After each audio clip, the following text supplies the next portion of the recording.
from 75 to 79, I was the elected district attorney, and that's when we first, heard about the fact that Ted Bundy might be here.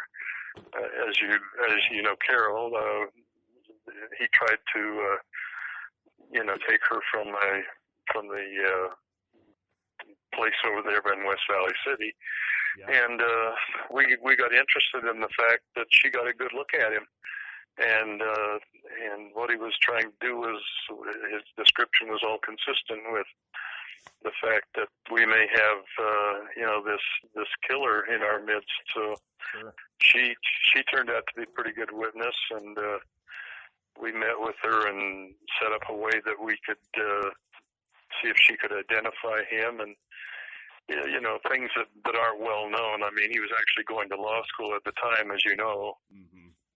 And we actually went up there and sat her down in the outer area as classes came out and hundreds of law students walked out. She actually was able to identify him, so that got the ball rolling for us. A kid by the name, he was a kid then, Randy Dreyer. And oh yeah, I know Randy. Oh, do you? Okay. Oh, sure.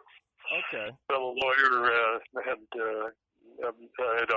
seen him in a long time, but we certainly ran across each other while I was practicing here more than a few times. Sure. But we were working in conjunction with the sheriff's office at the time, and okay.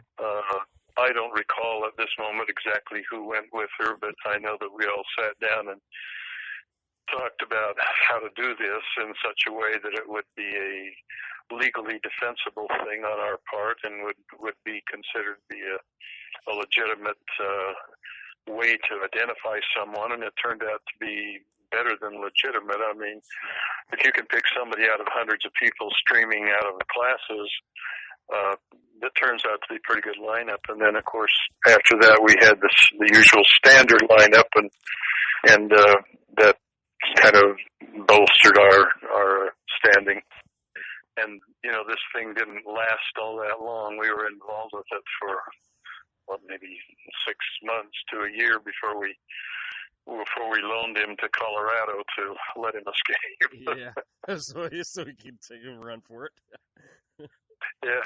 Twice. Yeah, twice. I know. It was very discouraging to think they couldn't handle somebody that they knew was as slippery and clever as he was any better than they did. And then, of course, the aftermath of that is so horrendous that I've really never forgiven the Colorado folks for that. Right. I'm sure you, in your position, you were pretty disgusted with that. Yeah. Yeah, that's inexcusable to me. One of the other peculiarities that I discovered after we got into this thing is that I had actually gone to a party at a friend of my wife's at the time, and he was there. I didn't remember this, but I checked with my former wife, and I can't even remember her girlfriend's name without going back to my notes, but we went to a party, and he was there with someone. I never did really get all the details because it wasn't that big a deal to me, just a strange coincidence that I should end up at a social gathering with him before we ended up with him as a defendant. I can't even specifically remember him or meeting him, but I know that when we got this information from the sheriff's office that this event had happened with, in the mall over in West Valley, it rang a few bells for me, and I thought, isn't this odd? So I checked with my wife at the time, found out that was a connection. Of course, he was going to law school that I had gone to. Oh, wow. And then we get all involved in setting up, what we deem to be a usable lineup to identify him. So it got pretty interesting. Down at the Matheson building the other day, and I was trying to get a hold of the DeRanche, the transcriptions from the trial. And they have been destroyed. It's kind of shocking.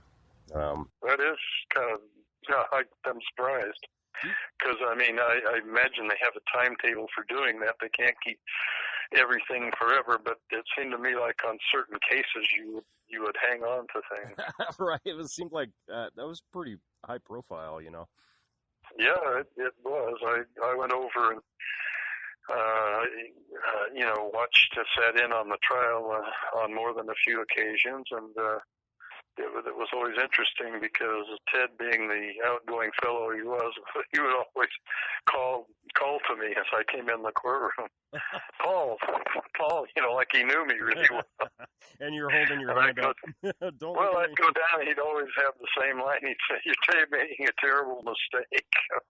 I would just say to him, "No, I think you did." But that's okay. We'll let the judge decide. Somebody made a mistake, Ted. Turned out the judge agrees with me. It can't get any better than that.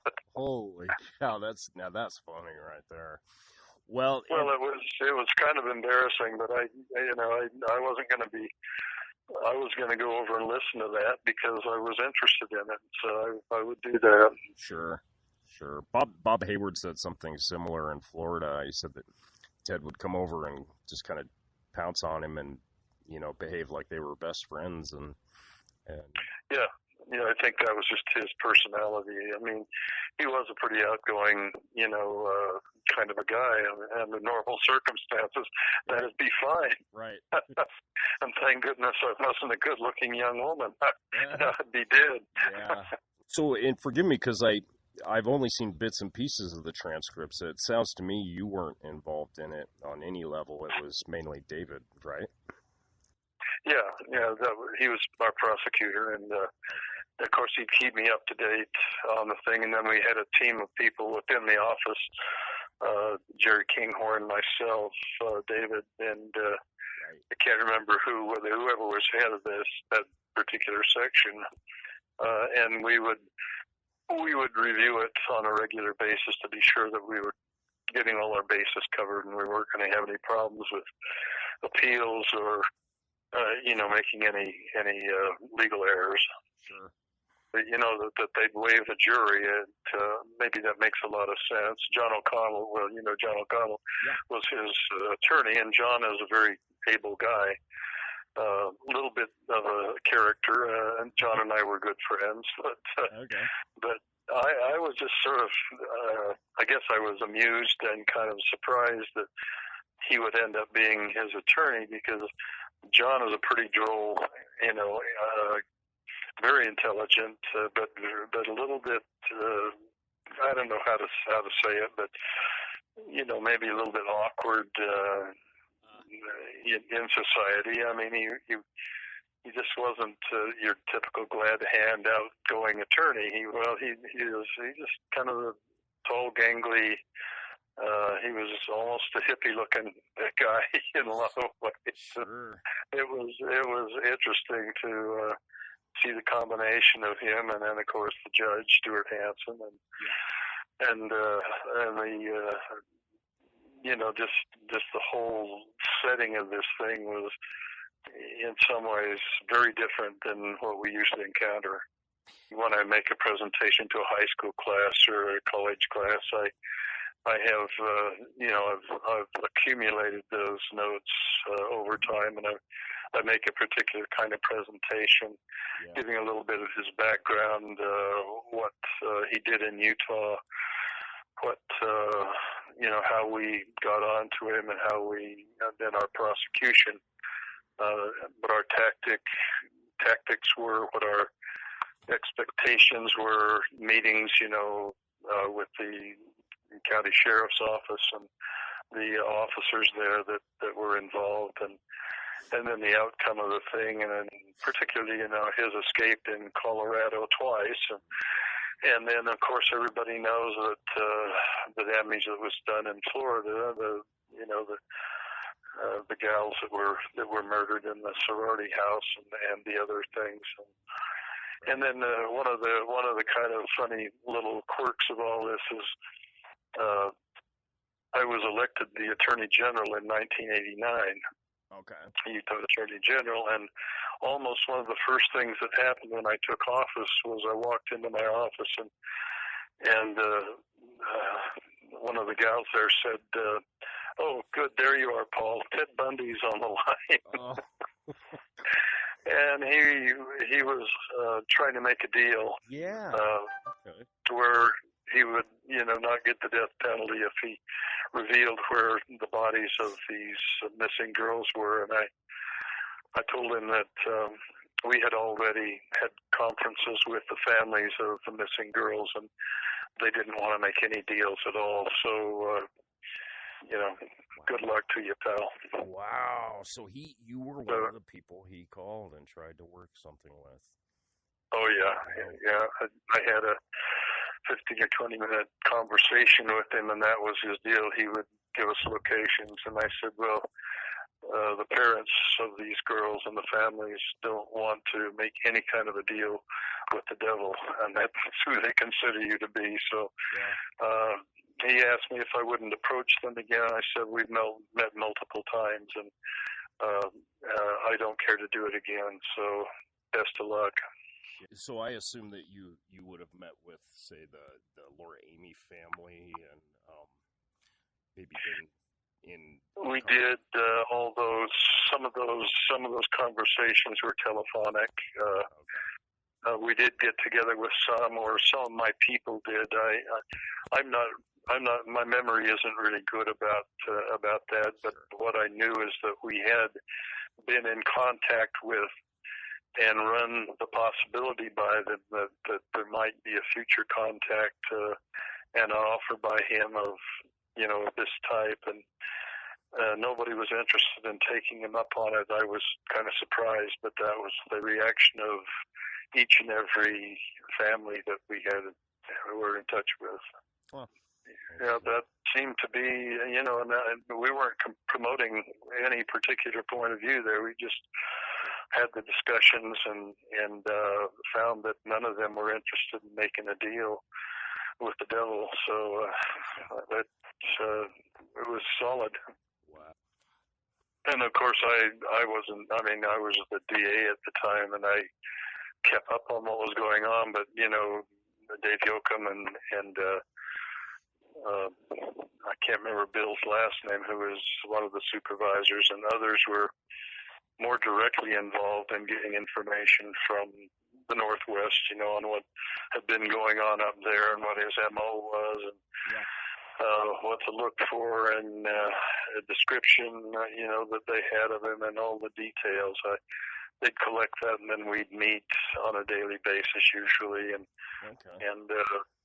they'd catch me up on things. So I didn't personally talk to a lot of people, but I would get the information. Sure. You were working on a different platform, basically a different level. Right. Maybe than some of the other guys were, like David, were down on the ground. I don't know if that's the right way to put it, but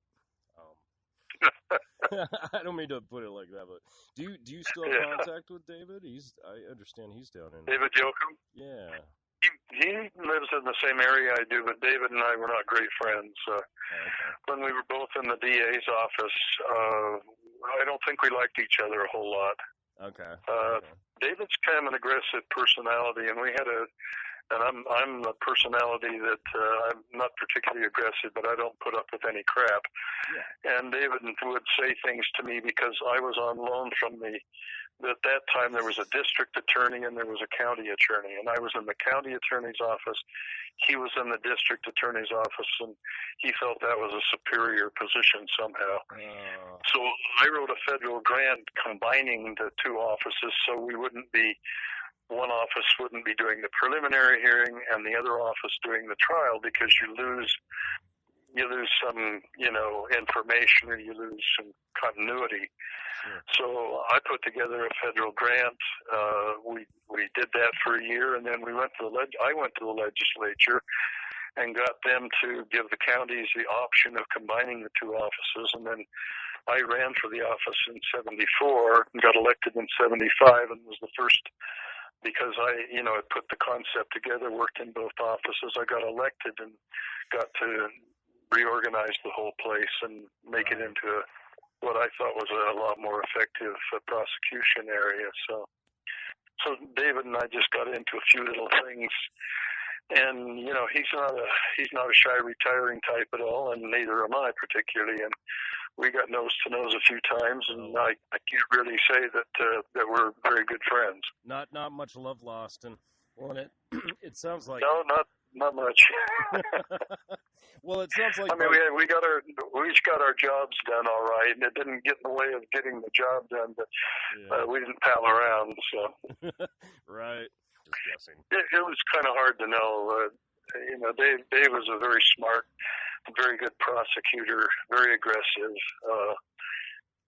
but we just didn't mesh personality-wise. And I don't think he liked the whole concept of having to lower himself, to have to join the county attorney's office, and that whole combination. So it's hard, but there was a tension between us. The missing girls, that's never been a solid number for me. Never been. It's likely that the higher number, at least it's certainly possible, the higher number is correct. But I always felt like it was a little bit fewer than that from what I knew of each of the cases and circumstances of the disappearances. I can remember not very clearly all of the details, but it seemed to me like a couple of them were unlikely, but the rest, 6 or so, were pretty likely. Well, Ted needed a friend wherever he could find it, so I can imagine that if you were willing to be his friend, that would happen. Yeah, he was reaching out to anybody that would talk to him, and that's just the dynamic. That first of all, I think he was very gregarious and outgoing, and secondly, that was part of the secret of his success, was that outgoing personality of his, and he was a nice-looking guy with, I can really see where he'd be attractive to young women, and then I'm sure he thought that it was certainly to his advantage to make friends after he got caught with this stuff any way he could, because the likelihood of the death penalty was pretty overwhelming. I think anything that he perceived to be advantageous to him, and that psychologically that could simply be to get what he wanted more effectively, or to hide out more effectively as something that he wasn't. Who knows? But I mean, he manifests all of those traits to me. I had a few conversations with him, but nothing particularly lengthy. Certainly got to see him in a different setting than many people would, because I didn't know him socially. Although, as I said, my first wife and I went to a social setting, and I can barely remember him. I can remember the tall guy and his general description, but I didn't talk to him. And it was my first wife that reminded me we'd been to this party at this gal's house where he was. So it was an overwhelming thing. So my conversations were all in the context of after, we caught him, and usually in the courtroom, where it's fairly limited. And then I think I spoke at him at a lineup when we had the official police lineup after we did the law school thing. I think I spoke to him in the hall, and that's about the extent of it. Well, of course, it was a limited sentence that he was given in our jurisdiction. I mean, I think it was a second-degree felony, and I don't remember what I'd have to go back and look at my notes to see what his sentence was, but he would have gotten out at some point. Even if he served the whole time, he was young enough that he would have matured and probably only spent 10 years or so in prison. Well, if he'd just simply been convicted in Utah, I mean, Colorado, given the conviction in Utah, if they convicted him, he'd have been in for life, if not the death penalty. So, but the Utah sentence, because it was an attempted kidnapping, I'd have to go back and look at my notes, but it seems to me like I'd only carried a 1 to 15 year sentence at the time. I kept track of it pretty closely because it was our biggest case. But on the other hand, I was in the midst of reorganizing two offices, reassigning people. I mean, it was a whole reorganization on a different concept than either office had operated before, and it really took years to get it all together and to get all our filing systems copacetic with each other, to move to new quarters. I mean, it was extremely busy for the time I was there. Do you know Pete Hayward? Sure. Okay. Pete was a good guy. I mean, he was a law enforcement guy. I mean, he was the old one. He was smart and personable and experienced and tough. And we crossed swords a few times. I got in a little dispute with a deputy named Jerry Townsend on a particular case, and actually filed a case against this guy because, my feeling as a prosecutor at the time, and I wasn't the DA, was that they had lured this person in and then executed him in this apartment. And I thought, that's not what law enforcement is about, so I filed the case against him, and it turned out that I lost the case, which is fine, but the fact of the matter is they knew that I wasn't going to be messed with if I thought they, did something to set somebody up to take him out because they didn't like him. And so Pete and I had some serious discussions about that, and we exchanged our different opinions on it, but we stayed friends. We stayed in touch and working together. I mean, he was a professional right to the core. We both knew we had our job to do, and if you can't have decent relationships with your police and sheriff's office, then you got a problem. Well, after he had retired and after he had died, looking, people from like California, like Los Angeles Police Department, kind of bigger departments would call and ask him for advice on his on cases, on his professionality as a law enforcement person. Was he really that good in your opinion? Was he? He was extremely experienced, and he was extremely open. I mean, one of the things that was maybe different about him is that he didn't have a lot of ego hanging around, when he did things. If you're his friend, you're his friend. And if you were a cooperating agency and you were doing your business and treating them well, you got treated the same way. He was the very old-fashioned type of law enforcement guy. He was kind of gruff, and people, I think, thought a little bit simplistic, but that was not who he was. He was a very bright guy, and he also knew what it took to run that kind of an operation, and that particularly included relationships with all the agencies that he had to be involved with. So I had the highest opinion of Pete. Yeah, it was deceptive because he was just when you first met him and got to know him, he was just a good old boy. I mean, just a good old country boy, kind of didn't, nothing fancy, and didn't look, kind of looked like a converted farmer, and yet this is a guy that knew his stuff, period. Yeah. And had the respect of his men. I think that was the other thing. He knew how to handle a large, big variety of people and organizations. He could be whatever he needed to be to fit the occasion. So Pete was a very, very interesting guy. He was that way. I mean, he was unafraid, and he could pull off things that would surprise you. I mean, he was just not the slick talking, law enforcement head that you sometimes run into. He was country boy and direct and he really an interesting guy. But you had to take Pete as he was. He wasn't going to change anything.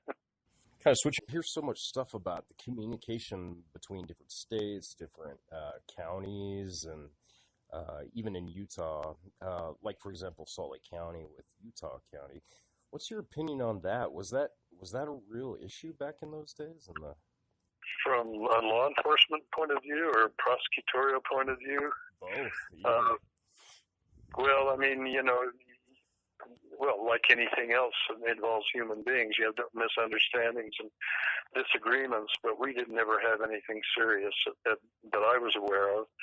And of course, I was advising our county commission at the time, because after I was in the county attorney's office until they combined the two, and then after that, we took over both the prosecutorial and the advising local government positions, and so was very much involved in that. But it seems to me we were able to work out those kinds of things each and every time something had come up, because everybody knew that it was critical that we did that, and there was a pretty good spirit of cooperation.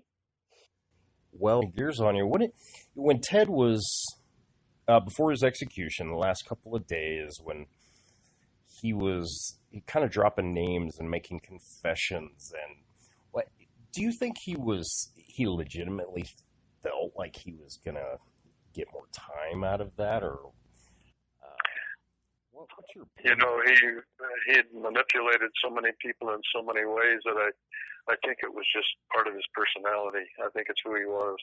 Okay. He was, let's make a deal. That's how he was. That's how he operated. And as far as I can tell, in talking victims into coming with him, and getting out of scrapes and everything he did, he found that because he was a good-looking, tall guy and had a gift of speech and persuasion, that I think he was used to getting his way and was good at it.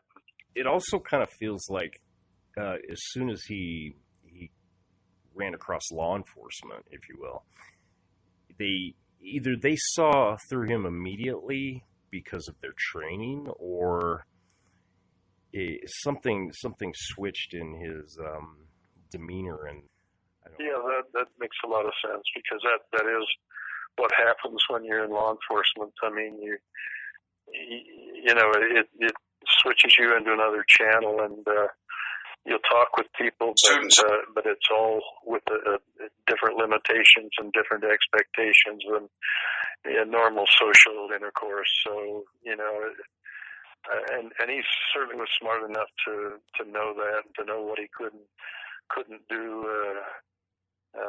So yeah.